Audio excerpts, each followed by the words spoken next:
Bonjour monsieur, Bonjour, est-ce que vous pouvez vous présenter? oui, je m'appelle Guillaume Jean Pietro, je suis directeur de l'association Aza et Franca sur le plateau de Haye. Quelle est la date de votre création? Oh là, nous en fait l'association Aza et Franca dépend de la fédération des Francas. Les Francas sont présents sur le quartier depuis 1966. Au départ ils s'appelaient Francs et Franches Camarades, après Franca Plus et depuis 2003 on s'appelle Aza et Franca. Azae qui signifie Association de soutien aux activités éducatives. À quoi consiste l'association? Nous sommes en fait une association qu'on appelle Loi 1901 d'éducation populaire. Notre mission en fait c'est de proposer des activités aux gens du quartier, donc aux enfants, aux ados et aux adultes. Où se trouve votre association? Nous on se trouve au cœur du plateau de Haye, au bâtiment Tilleul Argenté, entrée 11-13. Et quels sont les horaires? Nous sommes ouverts tous les jours, du lundi au vendredi, de 8h30 ou 8h45 jusqu'à 19h30 à peu près. En général, vous avez combien d'adhérents? Alors, nous avons environ entre 150 et 200 adhérents qui participent à toutes nos actions. Et vous avez, comment dire, quelle est la moyenne d'âge? La moyenne d'âge, en fait, ça va c'est difficile à calculer, ça va à peu près de 6 ans jusqu'à la plus ancienne, une dame est à peu près 93 ou 94 ans. Oui, ça fait une grande différence. Voilà. Parce qu'en fait, on propose des actions en fait, pour les gens du quartier. Donc on se découpe en fait en secteurs, donc il y a le secteur enfance, secteur jeunesse et adulte. Dans le secteur enfance, pour être rapide, on propose de l'accompagnement scolaire. C'est-à-dire que tous les jours, les enfants du CP au CM2 peuvent venir faire les devoirs chez nous de 16h30 à 17h30.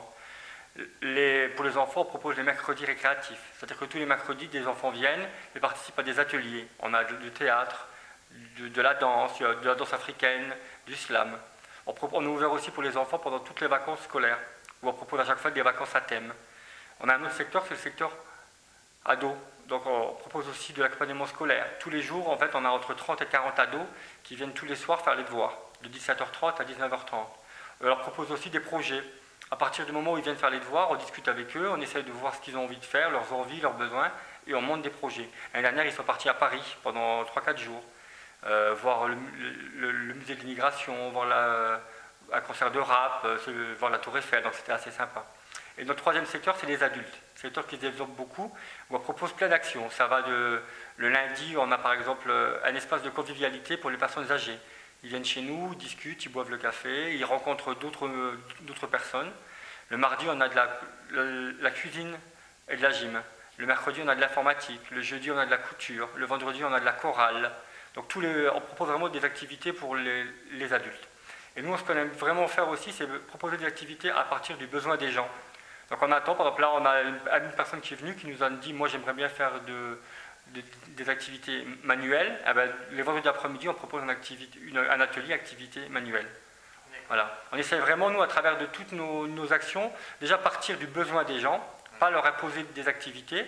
Après, on essaye de faire avec les gens, c'est-à-dire qu'ils participent à tout. Là, on est parti avec un groupe d'adultes dans le sud de la France pendant l'été, pendant une semaine, avec un groupe qui s'appelle Les Gazelles, un groupe de femmes du quartier.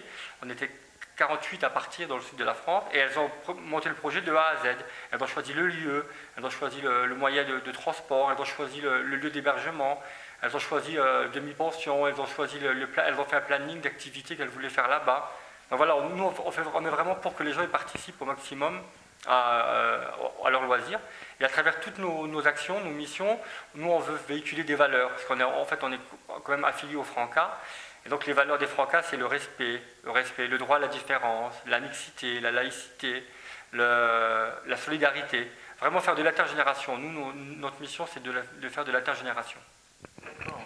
C'est vraiment complet, quoi. Oui, on essaie vraiment de proposer une palette d'activités importantes. Et combien y a-t-il d'adhérents? J'ai dit entre 150 et 200 à peu près. Je crois que ça va être à peu près 170 au début d'année, en septembre. Donc à mon avis, on doit être aux 200 maintenant, quoi. D'accord. Et l'inscription se fait au cours de l'année? L'inscription, voilà, il y a juste 2 € d'adhésion pour les assurances. Et après, en fait, il y a un tarif selon l'activité. Par exemple, un enfant qui va venir faire de l'accompagnement scolaire, ce sera 2 € plus 18 € à l'année.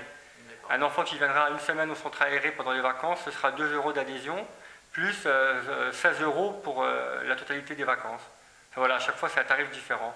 Mais c'est vraiment accessible. C'est accessible, voilà, nous on essaie de, bah oui, on essaie d'être vraiment accessible aux gens du quartier, donc on a des tarifs, voilà, on a des aides de la région, de la ville, du conseil général, pour que les tarifs soient le plus bas possible. D'accord. Et pour par exemple, pour les aventures partagées du 6 et 7 novembre? Nous on participe, on a, par exemple, nous on participe à tout ce qui est interpartenariat sur le quartier. Donc on a fait Saint-Nicolas, c'était au mois de décembre, et on a fait par exemple là pour le 6 et 7 novembre qui arrive, on a monté en fait, on a créé un compte avec l'ONPA, donc avec l'Office nancéen des personnes âgées. On a créé un compte à partir en fait en fait, ce qui s'est passé, c'est qu'on a demandé aux anciens du quartier, qui étaient présents sur le quartier depuis les origines, donc depuis 59, comment était le quartier avant. On a créé nous, ce qu'on appelle des ateliers où ils venaient en fait parler, voilà comment était le quartier, voilà. On a eu plein d'infos, on a fait des recherches aux archives municipales, à l'Est républicain, et en fait on a récupéré plein de documents, de données, et à la fin on en a fait un compte qui est accessible en fait, qui va être donné le 6 et 7 novembre. Un compte où c'est une histoire en fait du quartier du Haut-du-Lièvre. Donc c'est pas c'est une des histoires, parce qu'il y a beaucoup d'histoires du quartier, mais c'est une des histoires.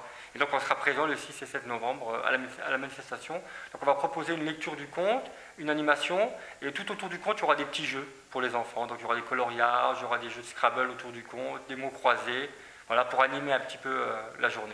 D'accord. Et